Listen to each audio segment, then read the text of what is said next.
Hello and welcome to another episode on the Everyday Joy podcast. I'm your host, Joy Ravella. I'm so excited to have you as part of the Everyday Joy community, and if you haven't already, do leave a 5-star written review, share it with your friends and family, and send through an email if there's a specific topic that really resonates with you, or if you've got a question you'd like for me to ask a guest on the show. You can email all of that through to everydayjoy@positivemedia.com.au, and that email address is in the description below. Let's get into today's Bible verse. Train up a child in the way they should go. Even when they are old, they will not depart from it. Proverbs 22:6 from the NASB. I've got the amazing Sharon here in studio with me. Sharon, so good to have you back. I think this is the third time round this year, I believe. Yes, it is, and it's so lovely to be back with you. Comes around quickly, I feel. Yeah, it does, and refreshingly so. I love being back with you, and I also love listening to all the other amazing podcasters that have been. Yeah, we've just had so many phenomenal conversations, and do go back and do listen to Sharon's previous episodes where she talks more about her faith journey. But today we're focusing more on one of the roles you have, being a mum. And we're taking a look at Proverbs chapter 22, verse 6. Train up a child in the way they should go, even when they are old, they will not depart from it. What are your first impressions of this one? Yeah, well, the first thing I thought of was, this is tough. This is a tough one, because on one level, it offers hope, it offers reassurance. You put in the good work, Mum, and you'll see good at the end. I promise, says God. Really? Is that what God is really saying? Another niggly little voice says inside of me. What about when people do their best to show God to their kids, but the kids decide it's not for them, or not now, or they're not ready, or they're just not interested? Yeah. Now, how do I understand this verse in light of when things don't go to plan? Now, for me, my children are all adults who do believe in Jesus, and I'm grateful for that. And I'm praying for my grandchildren to choose God as well. But look, I do have friends who are far wiser and more faithful than me, and their children aren't walking with the Lord right now.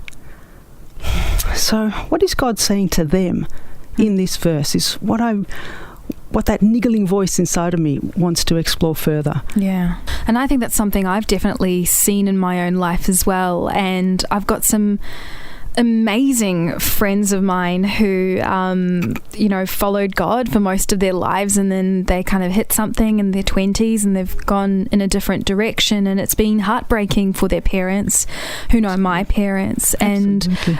And I completely agree. You look at this verse and you think, wow, that's great, that's awesome.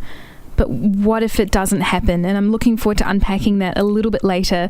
And if you're listening right now and you're a parent and that's your story, or you know someone who's walking through this, let's dive deeper. What does this verse, Sharon, tell you about who God is or what matters to him? Yeah, well, it brings out something really important about God. God, and I've only really recently kind of rediscovered it through a wonderful sermon I listened to. God doesn't offer guarantees in the way I see guarantees. He doesn't offer like a product for a price. He doesn't sell us something if we make the right offer. Mm-hmm. I sometimes look at God in a transactional way. I do my bit, you do your bit. I'll do my best for my kids, and you'll make sure they follow you, right? It's a deal. Yeah. Well, God doesn't offer transactions. God offers himself. God doesn't want something from me. He wants me. And so this verse is not really about doing a deal with God, about my kids. It's actually about walking with my kids in the footsteps of God every day, pretty much from the moment they're born. So, in a way, it's more about what I do as God's child as well, because when I look at it like a bigger picture, we're all God's children. So it's more about what I do than about what I expect from my kids. Yeah, and I think it's dangerous territory as well. In my own life, I've experienced the whole, but God, you promised. Oh, yes. And kind of saying, I remember years ago, so self-righteous, but I signed up to do a year of ministry training.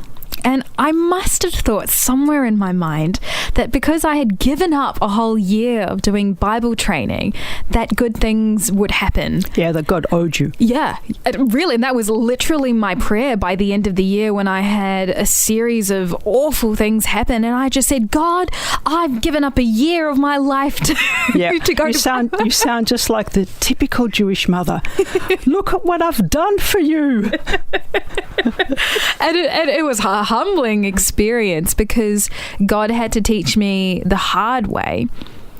Right, so who were you really serving in all of that? Were you only worshipping me? Were you only doing this to get something for yourself? Because if that's what it was, then you've missed the point entirely. And is that a little bit of what you're saying with this verse here? Yes, it's not about what God can do for us. It's about who God is for us and who we are before God. I mean, easier said than done, though, when it comes to your children, your own flesh and blood, and that can be a tough journey at the best of times. But how has this verse come alive in your own world? So I look at it as all of us as children in the eyes of God. And I think that the story is very much about me growing up as about watching my kids grow up.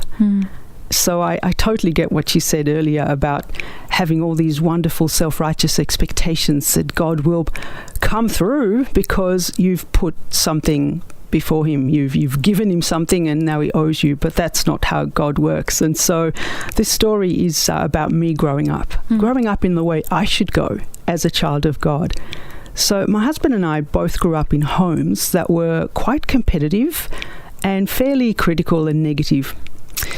We were always pitted against our siblings and cousins. I had so many cousins and they were all better than me. And we were always compared to them. Yeah. And we both hated it. So when we got married and had kids, we decided to go the other way with our kids. We wanted our kids to grow up encouraging one another and respecting that they've got differences and they can do some things better, and that's okay. But we needed a lot of help to do it because we'd come with all this baggage and habits of looking at things critically. And so we needed to grow, we needed to develop, we needed to mature ourselves as children before God. We needed to let go of a lot of old habits and we needed to make a whole lot of new ones. And we needed to kind of be working on ourselves at the same time as we were working on our kids. And, with God's help, we did it. We did it as a family. We did it together. We had a lot of ups and downs, but I think we've got a wonderful and really close relationship with all our kids.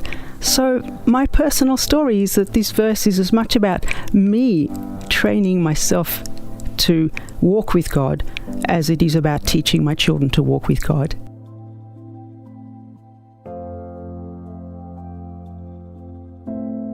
I love how Sharon mentioned that, yes, although we are parents ourselves, we are still children in the eyes of God, and He is parenting us. And that's a process that never ends. And honestly, I say thank goodness, because I'm so glad that I've got a parent that I can go to during the difficult times, that I've got someone who can show me the way, who can guide me, who can help me become a better person. I also want to take a moment to touch on the amazing story Sharon shared, how she decided that for her generation and for her family, things would be done differently. I also appreciate how she acknowledged that it was hard. It was a new way of living, and they both had to work really, really hard at making their family operate in a different way. I also appreciate that she said they couldn't do it on their own. They had to invite God into it. And that's today's application on the Everyday Joy podcast. I'm not sure what you want to change in your family structure. I'm not sure what chain you want to break or what new thing you want to bring into it. But I hope that today could be the day that you go to God as a child, as someone who also needs parenting in this area. And as God continues to grow and mold you, that you will become a better parent and be able to pass those on to your children.